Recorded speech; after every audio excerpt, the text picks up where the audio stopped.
Terima kasih Pak Supradi. Pak Dodi? Iya Pak.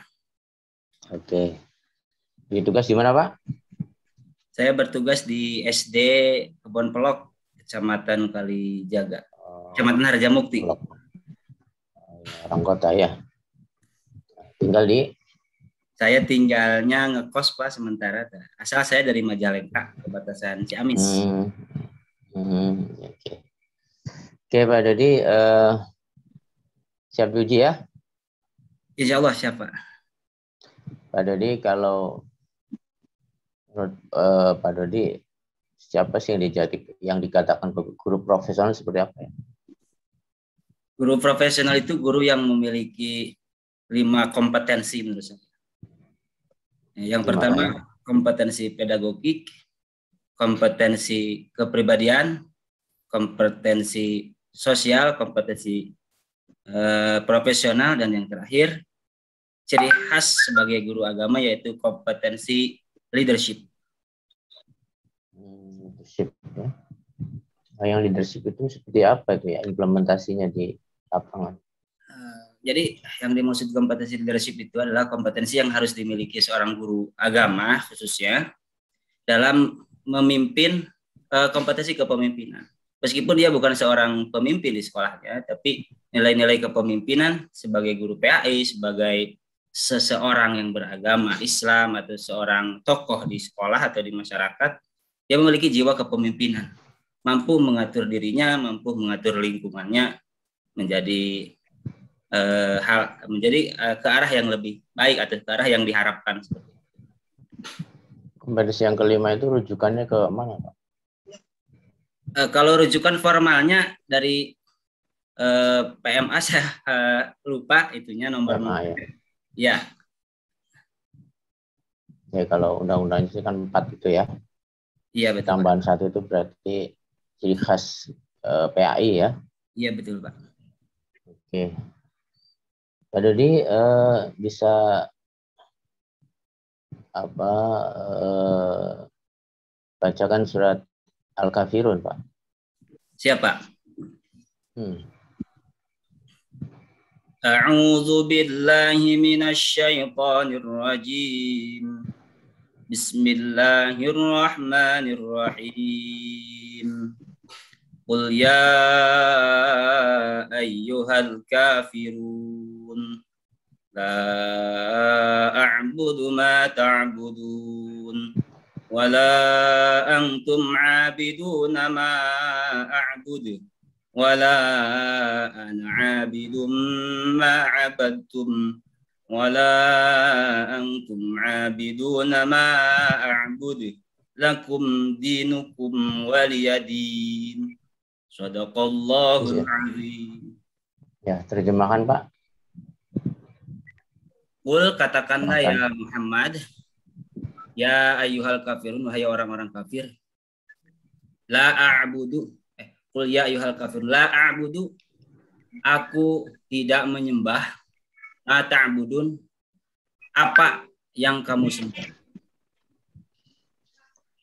Wala antum abiduna ma'bud, dan kalian bukanlah penyembah Tuhan apa yang aku sembah. Wala ana abidun, dan aku bukanlah penyembah ma'abadtum, apa yang kalian sembah. Wala antum abiduna ma'abud, dan kalian bukanlah penyembah apa yang aku sembah. Lakum dinukum, untukmulah agamamu, agama kalian. Wali, dan untukku dini agama. Oke, Pak Agus. Ngajarnya di kelas 1 sampai kelas 6 ya? Untuk tahun ini saya ngajar di kelas atas Pak, di kelas 4, 5, 6. Kalau tahun kemarin semua kelas, di kelas kebetulan ada 12 rombel AB. Tahun kemarin di semua kelas, tapi kelas A yang sekarang di kelas atas AB. Kelas atas ya? Ya Pak. RPP Bapak apa yang itu? Saya ngambilnya di kelas 5 Pak, tentang bulan Ramadan yang indah, materinya. Submaterinya memperbanyak kebaikan di bulan Ramadan. tunjukkan ke saya di RP Bapak sudah menggunakan hots bukan? Belum. Gimana Pak? Sudah menggunakan hots di RP Bapak. Iya betul Pak. Gimana? Salah satu hots itu adalah berpikir tingkat tinggi, di mana terdapat, kalau menurut taksonomi Bloom itu kan ada 6 tingkatan, C1, C2, C3 itu lots, C4, C3, C4 itu mods, dan C5, C6 itu hots. Jadi di sini saya ada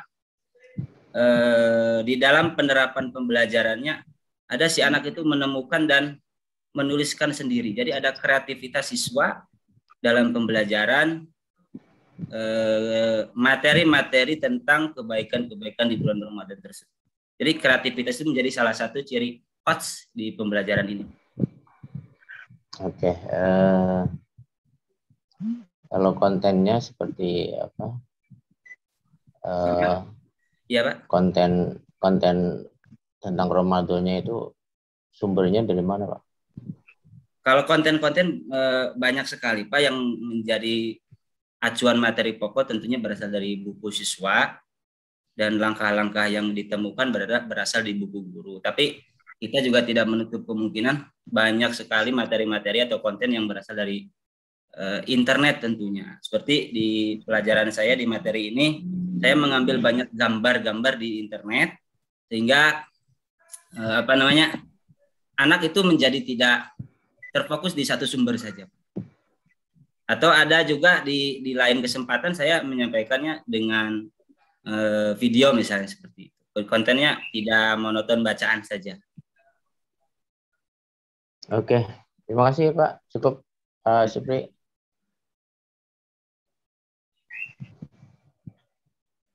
Halo Pak Supri.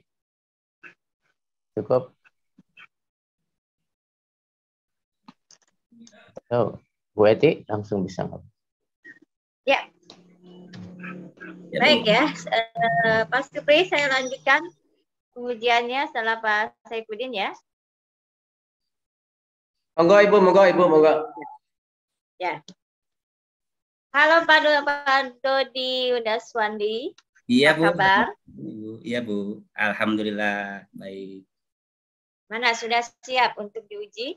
Siap Ibu. Apa yang dipersiapkan Bapak sebelum diuji? Saya mungkin baca-baca, melihat di internet apa saja materi-materi yang biasa diuji komprekan. Kemudian juga saya saat ini membawa LKS, barangkali lupa Bu. Soalnya agak nervous juga Bu. Nervous ya? Ya. Biasa ngajar kok nervous. Baik Pak Dodi, tadi sudah disinggung tentang, kira ada materi tadi ya. Di KD Bapak tadi tentang apa Pak? Saya tentang memperbanyak, submaterinya memperbanyak kebaikan-kebaikan di bulan Ramadan Ibu. Sedangkan materi pokoknya bulan Ramadan yang indah. Saya lihat di RPP Bapak beda ya. Iya Bu, saya mengupload yang itu loh Bu. Ya. KD-nya, KD berapa yang Bapak ambil? KD-nya KD 4.10 Bu. Oh, 4.10. Menunjukkan hikmah. Ya, menunjukkan hikmah puasa Ramadan. Iya Bu, yang itu. Bapak, ketika Bapak akan menyampaikan materi tentang ini ya, bagaimana nih cara mengembangkan materi ini tentang hikmah puasa Ramadan? Di materi ini, di hikmah puasa Ramadan, kebetulan materinya submateri tentang kebaikan-kebaikan di bulan Ramadan, Ibu. Saya mengembangkan pembelajaran dengan model discovery learning.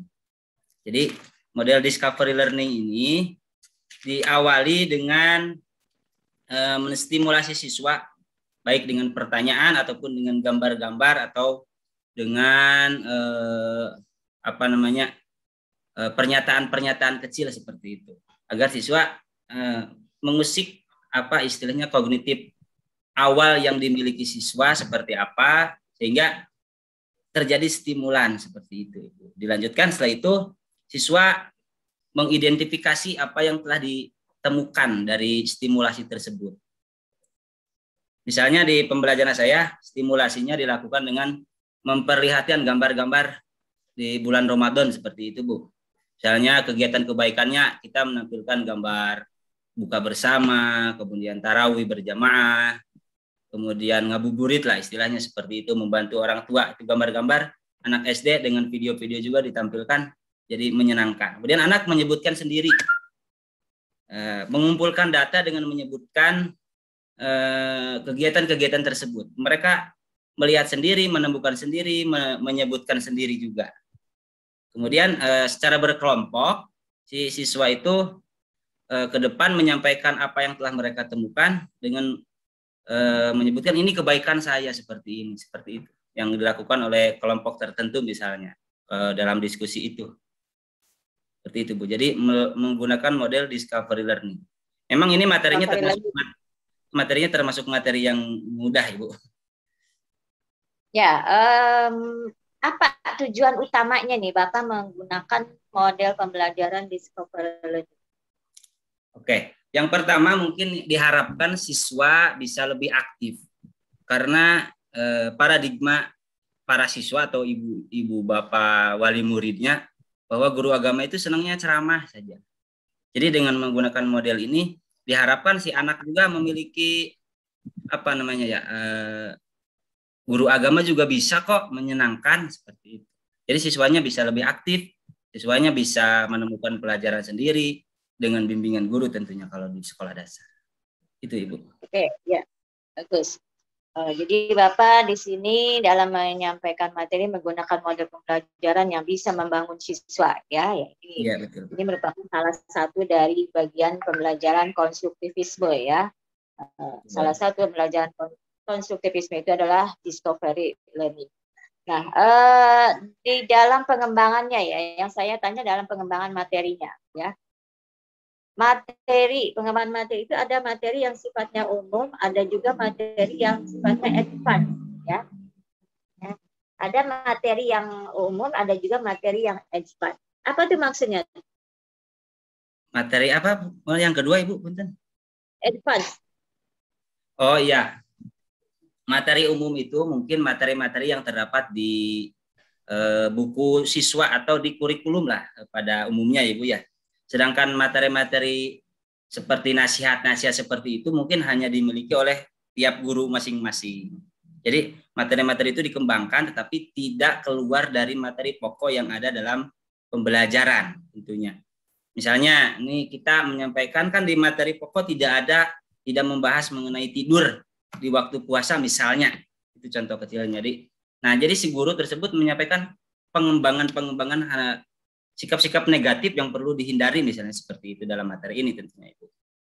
Itu mungkin ya. Jadi materi advance itu merupakan pengembangan materi yang sudah ada ya. Ya Ibu. Kemudian Bapak kembangkan ya, dengan hal-hal yang mungkin sesuatu yang lebih penting yang mudah dipahami oleh siswa juga. Ya. Baik, Bapak pernah melakukan refleksi dalam pembelajaran? Iya Ibu. Ya, coba seperti apa? Jadi refleksi itu dilakukan setelah kegiatan pembelajaran pokok selesai. Jadi misalnya bisa contohnya dengan memberikan pertanyaan kepada siswa. Bagaimana pelajaran hari ini? Apakah menyenangkan atau menggairahkan atau seperti apa? Jadi refleksi itu salah satu bentuk feedback kepada kita sendiri sebenarnya, kepada guru juga kepada siswa mengenai hasil dari pembelajaran yang telah dilaksanakan. Mungkin seperti itu.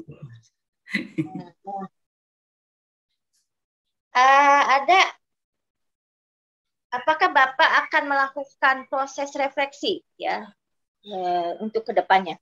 Setelah tahu hasil dari ketika Bapak di awal melakukan refleksi, kemudian mengetahui kekurangan kelebihannya dan pembelajaran itu, ada nggak rencana untuk melakukan refleksi dalam proses pembelajaran?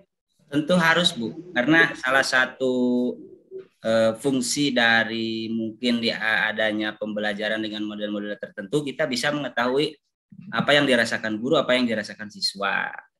Jadi kita harus mengambil pelajaran, mengambil langkah selanjutnya sebagai tindak lanjut.